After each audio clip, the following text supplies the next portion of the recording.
We're going to begin with the search for a suspect accused of sexually assaulting at least 2 women. Atlanta police are now asking for the public's help in finding Kwame Shabazz. They said that he forced his way into a stranger's apartment and sexually assaulted her. And now they're finding out he could be tied to even more crimes. 11Alive's Angelina Salcido has the details. Well, you know, Atlanta police detectives not going as far as to call this man a serial rapist, but saying that one rape is enough here. And that is exactly why they want this man off of the streets and say that he is dangerous. Take a look at who police are looking for tonight. This is 31-year-old Kwame Shabazz. Investigators say that he appears to be unhoused. He is wanted for forcing his way into a woman's apartment on January 22nd on Cosmopolitan Drive Northeast and sexually assaulting her. We are told that this woman was taking out the trash during the day when this happened. While detectives in Atlanta were investigating this case, they also became aware of a warrant for Shabazz's arrest out of College Park for a rape that happened in the fall last year. We requested public assistance in trying to find Mr. Shabazz. He's a very dangerous person, and as you see here, he's still walking through the area. Nobody has identified him. Nobody has reached out. If you see him in the area, please call 911 or Crime Stoppers. But throughout our investigation, we determined that Mr. Shabazz, Kwame Shabazz, was involved in a public indecency case the day after. So there was a woman that actually ended up calling police when this public indecency case happened. It happened just 4 minutes away from when the sexual assault happened the day prior. That woman was also able to identify Shabazz. That is exactly why police are asking people to come forward with any information. There's a $5,000 reward that could help lead to his arrest tonight. If you have any information, police would like to hear from you. We're live tonight in Atlanta. Angelina Salcido, 11Alive News. Okay, let's get to our weather impact forecast with our chief meteorologist, Chris Holcomb. Chris, you know, one of my favorite songs back in the 70s was with the Ohio Players. It's called Roller Coaster. And I think that that song would apply to our forecast here. But wait, was that Roller Coaster of Love, though? Say Roller what? Coaster of Love. Wasn't that it? That's it. Okay. All right. Well, we're talking about the roller coaster of temperatures, right? Where we're going to see a lot of those ups and downs here in our area with those temperatures. In fact, today was cool, so that was on the down part. Tomorrow's going to be back up the hill of the roller coaster, and then we go back down on Saturday again with these ups and downs that we're dealing with. Also watching cloud cover that's been mixing in with sunshine, and now a few more of those clouds are building back in now that the sun has gone down. Here's a look at what we're watching. These clouds are thin clouds, not necessarily that thick. They're not giving us any rain or anything. We had some earlier. They were stubborn to break, but they finally did this afternoon to give us some sunshine. Now we're seeing a few more of these clouds coming in, but they'll be breaking up more for the rest of the evening hours. I don't think it's going to be overcast all night long or anything. And then we're going to see a dry pattern that's going to be sticking with us for the next few days. Here's a live look at what we're watching right now with some of those clouds that are over us. This is our view at Truist Park looking westward where the sun just went down just a little while ago. And this is our view right now in Decatur. And even though the sun went down at 6:13 tonight, that was about 15 minutes ago, we're still seeing some of the light there on the horizon kind of going up into some of those clouds, making it a really beautiful view. Now, through the rest of the nighttime hours, we'll see a lot of those clouds breaking up and we start cooling down. We'll be in the 30s for most of the evening hours, moving down to around 31 degrees here tomorrow morning with mainly clear skies to start the day tomorrow. With additional sunshine tomorrow, we're going to start warming up nicely. We're talking about upper 50s to even near 60 degrees. But then it gets cool again for the weekend, but then we'll warm up again. We'll let you know more on that timeline coming up in just a few minutes. We just got to weather the cold and the warm. Yeah. All right, Chris, thank you. Hey, tonight we're going to be hearing directly from Georgia Secretary of State Brad Raffensperger for the very first time since the FBI raided Fulton County's election hub. 11Alive's Marissa Sarback got his reaction earlier today. Obviously, the warrant was sealed, so what was in there, we don't know why they're doing this, and neither does obviously Fulton County or the American public. Secretary of State Brad Raffensperger calling Georgia's voting system the safest in the country. Because we now have a paper ballot, you can do a 100% hand recount, and the results in 2020 of the presidential race and also the U.S. Senate race was actually a 100% hand recount. Fulton County Chairman Rob Pitts last week claiming the ballots were safe in Fulton County until the federal government took them into custody. Pitts also said he felt he might be arrested after the FBI investigation. We asked Raffensperger if he felt the same way. That goes into crazy speculation of, what people are saying, and so I have no comment on that. Marissa Sarback, 11Alive News. By the way, we actually asked him about the Fulton County's legal motion to get the ballots back here to Georgia, but he did not want to comment about that. Well, the special election to replace former Congresswoman Marjorie Taylor Greene is coming up on March 10th. And there's a huge development in this race now, folks. So this week, President Trump endorsed Republican Clay Fuller. He's a district attorney in Northwest Georgia, and he's also a former White House fellow and a lieutenant colonel in the Air National Guard. Now, with 21 candidates in that race, is likely going to go to a runoff, but Fuller gets a key endorsement with early voting starting in just 11 days.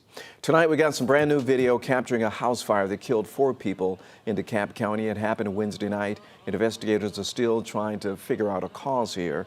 It happened on Winthrop Road in Atlanta, and just hours ago, fire officials identified the victims.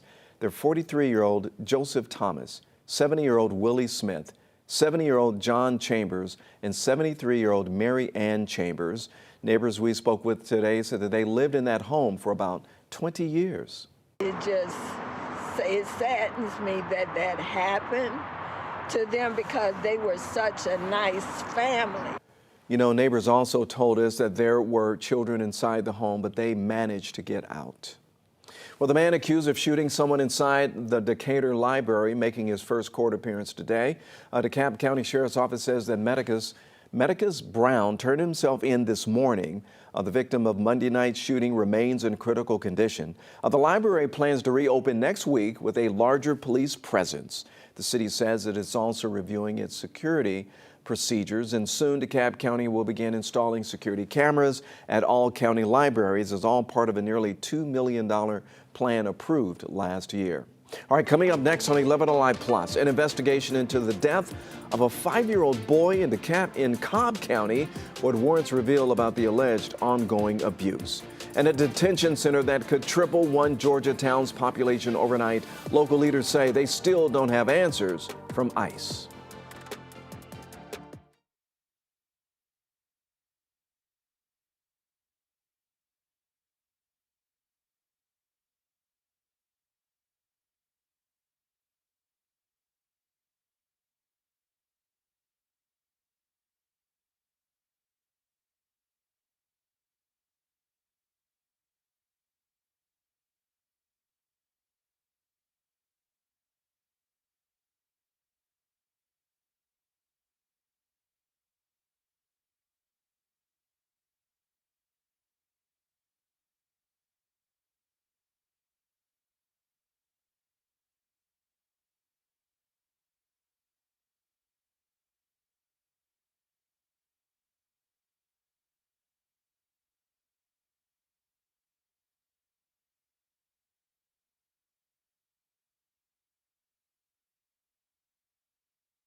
Welcome back, everyone. A 5-year-old Marietta boy is dead after police say his father beat him while his mother allegedly stood by and did absolutely nothing. So court records say that he was abused for months before he died this week.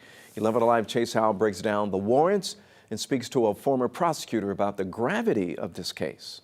Neighbors near this Marietta home on Ramona Street say they would often see kids playing outside, but inside, allegations of anything but fun. According to arrest warrants, Michael Horn beat, starved, and tortured his 5-year-old son to death. The boy's mother, Alexis Eitram, allegedly knew and allowed these horrendous acts to happen over the course of 5 months. It's especially saddening as a person, as a parent, as a former prosecutor. Michael Galantino is the senior attorney for Zero Abuse Project. It's an organization that protects children from abuse and sexual assault. He says while it's unclear right now if Eitram also took part in the abuse, she too could be held responsible for her son's death.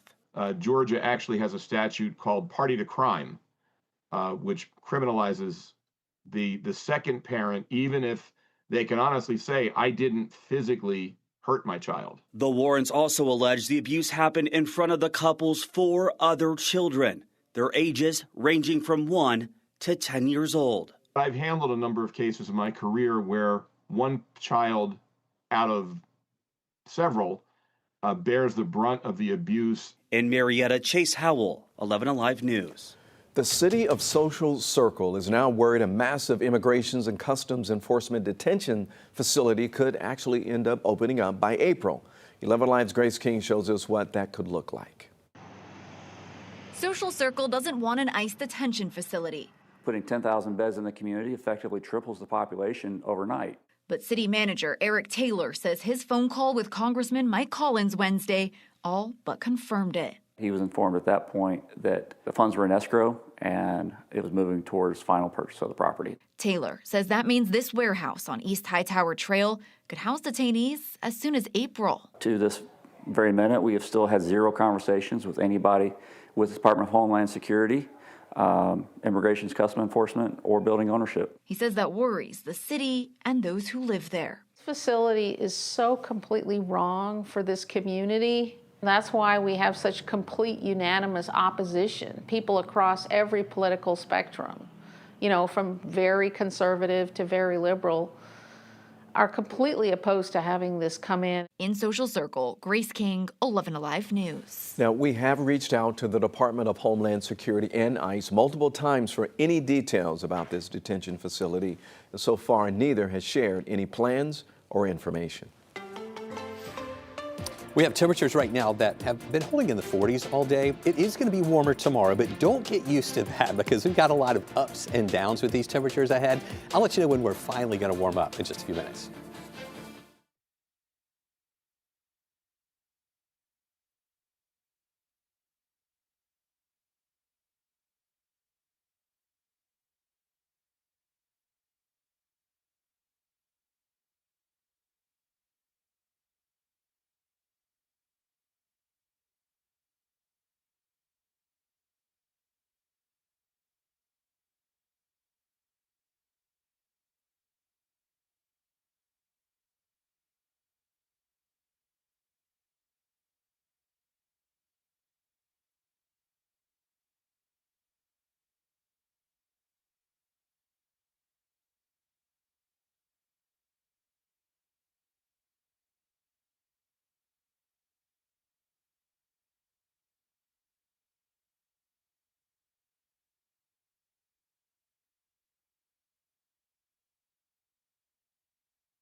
I love this story. So a remarkable Cobb County woman is celebrating an incredible milestone today.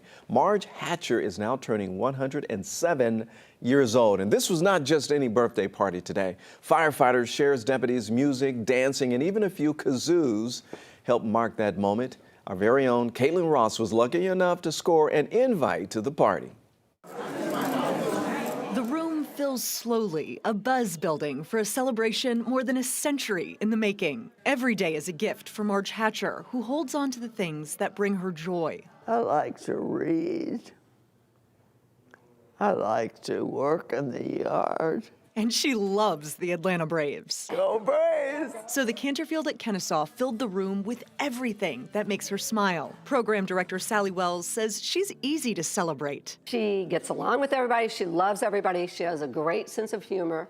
Her spirit is timeless. She's ageless. But when you reach 107, a cake alone just won't do. I said, how about firemen? And she popped up. And she said, yes, I want firemen. Cobb County firefighters didn't just stop by. They came ready to move. And they weren't the only first responders who took to the floor. The Cobb County Sheriff's Office was not about to miss the celebration. In full uniform, deputies twirled, laughed, and stepped right in to Marge's birthday wish. They all make me feel young. Doggone them. Her family says this party reflects exactly who she is. And after more than a century of life, she still has advice to share. Don't be afraid to say something nice to somebody. Even if you don't like them, say something nice to them. At 107, Marge Hatcher is showing everyone that a life filled with kindness stays sweet to the very last slice. I really love her advice here, Chris. You know, even if you don't like them, just be nice to to somebody, right? If only everybody would think that way. I know. Because we all have people that we don't like, right? But you just got to be nice to them. You just got to be nice. That's we have right, to do it, that's right. especially TV people. And we like the nice weather. I don't know if we can transition to that, but... Well, I know, and we can't complain about it. You just have to go through the weather that you get here. And we're going to see nicer weather moving our way, but we're still going to be dealing with the ups and downs with the temperatures. Just when you think you're getting used to something, it's going to change. In fact, today was chilly. Tomorrow's going to be warmer, but don't get used to that because it's going to get cooler again here on Saturday. Really, the hours tomorrow between noon and 7, that's when we're going to be dealing with temperatures in the 50s. I think by noon tomorrow we'll be at 50 degrees, going up to around 59 in the middle of the afternoon and holding in those 50s once we get to around 7 o'clock. And then we'll start cooling down again during the day tomorrow. So it's going to be cold in the morning, most likely at or below freezing. So you'll have on extra layers in the morning, and then you might be shedding a layer or two once we get into the afternoon, since those temperatures are going to start warming up a little bit more. We do have a few clouds out there now. We had a lot of clouds this morning. They broke up. We had some sunshine for a little while. Now a few more clouds are building in. These are thin clouds, though, not really that thick, not like an overcast. And these are really going to be breaking up during the evening hours as well. It won't be a complete overcast all night long. And then nothing major is moving our way as far as any rain is concerned. Here's a live look out there right now. Our tower cam at Georgia Tech looking down toward the downtown and midtown area where things are looking nice. Here's our tower cam that is on top of our tower there on Arizona Avenue in DeKalb County, right on the DeKalb-Fulton County line, looking back toward the city. That looks really nice there, but that's how some of those clouds are looking. Again, not really a complete overcast, just a few of those clouds around. We're still in the 40s, though. We're going to drop into the 30s through the rest of the evening hours and then move down to around 31 by tomorrow morning.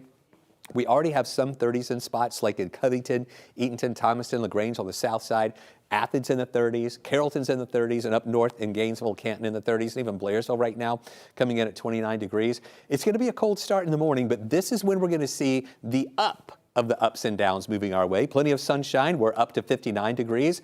And then on Saturday, we're going to go back down with high temperatures that are going to be only in the 40s and even some upper 40s and lower 50s here for your Saturday. So watch these temperatures tonight. See how they cool, going down to around freezing or a little bit below in the morning. But look at all the sunshine during the day. Westerly flow is more of a zonal flow that's going to help us to warm up a little bit more. And it's also a dry flow, so we're not going to see any moisture moving our way tomorrow. But we get up to 59 here in Atlanta, even some lower 60s in some spots. That's going to be feeling a lot better than what we had out there for today. So that's kind of the ups and downs that I'm talking about. We're up to 59 Friday, down to 50 Saturday, back up to 58 on Sunday, and then we go even higher. 67 Monday, 69, near 70 degrees on Tuesday, and then holding in the 60s on Wednesday and Thursday, even as we see a low rain chance coming back on Wednesday at about 30%. With those weather people, our national people that keep us going every day, stand up and let us love on you and welcome you. It's been a tough month, so we salute you. Absolutely. A special morning at the state capitol for our team of 11Alive weather impact meteorologists. Chris Holcomb was there. Daniel Moss was there as well. Lawmakers in the House issued a proclamation for National Weather Person's Day. And Chris, well deserved, because a lot of folks don't really know this. And I know you're very humble. You're not going to talk about it. You guys put in a lot of hours, especially you as our chief, to make sure that we are weather aware. You know, it's funny. I do tell people a lot of times what you see on TV, just that 3 minutes at 6 o'clock. People often say, is that all you do? What do you do all day? But there is a lot of work. But this is what we feel called to do. Yeah. And it's part of the, you know, all of us wanting to help people stay safe and when the bad weather's moving in. So it was nice to have the timing of National Weather Person's Day after all the crazy weather we've had the past couple of weeks. It was kind of nice to have that, but also good to hang out with our colleagues from other stations, as well as the meteorologists from the National Weather Service too, where all were honored today. So it's kind of fun. Yeah, absolutely. And once again, well deserved. Thank you. Hey, coming up next on 11Alive Plus, can AI weapons detectors keep schools safe? Georgia lawmakers are weighing in after the break.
Georgia lawmakers are now leaning into funding weapons detectors in schools all across our state. So this comes as critics of some of those systems say they don't always work.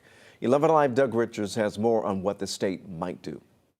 High schools like Lakeside and DeKalb County are already using an AI-powered weapons detection system called Evolve. Now, some lawmakers want to fund detection systems like it statewide. I think that Georgians are used to, when entering a government building, passing through a weapons detection system. House Republican leader Chuck F. Stration wants the state to fund them in every Georgia public school system. From Appalachia High School, site of a mass shooting in 2024, the measure has the support of a survivor's sister. The parents feel safer, the teachers do, and I think it's important for our students to have these in their buildings. And is it now the school system's fault that a shooting occurred?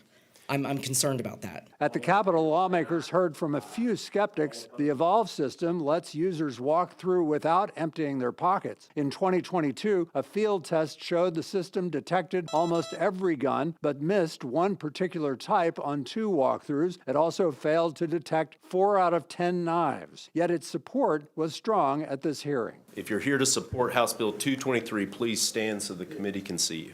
The committee advanced this bill to the floor of the House. If it were to become law, it wouldn't take effect until the 2027 school year. At the Capitol, Doug Richards, 11Alive News. And you know, school safety has been top of mind for a lot of folks out there since the 2024 Appalachia school shooting. Last year, the governor signed into law school safety measures that would require public schools to have mobile panic alert systems for those emergencies. Well, DeKalb County's former superintendent could go to trial as early as this fall after being indicted on federal fraud charges in Illinois. So there was a status hearing in federal court today for Dr. Devon Horton. Prosecutors say that Horton accepted kickbacks while leading a Chicago area school district before he was hired in DeKalb County. Horton also resigned as DeKalb superintendent after the indictment, but has pleaded not guilty. Prosecutors say they expect to be ready for the trial by September or October. We'll be right back.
All right, here we go. The wait is almost over. You're taking a live look at Duomo Square in Italy, where tomorrow the Winter Olympics will officially begin. Our very own Shore Preheim has a great view of Milan's transformation. So she posted this video to show us what the city looks like just before the opening ceremony. There's a party in the square tonight. All of this is brand new. You see all of that below. That was just built today. This is all brand new. There's a new stage. You've got an announcer down there. There's fun music. So you can tell we're getting close to opening ceremony because none of that was here 12 or 24 hours ago for sure. They were just starting to put the scaffolding of the stage up when we came early this morning. So kind of cool to see.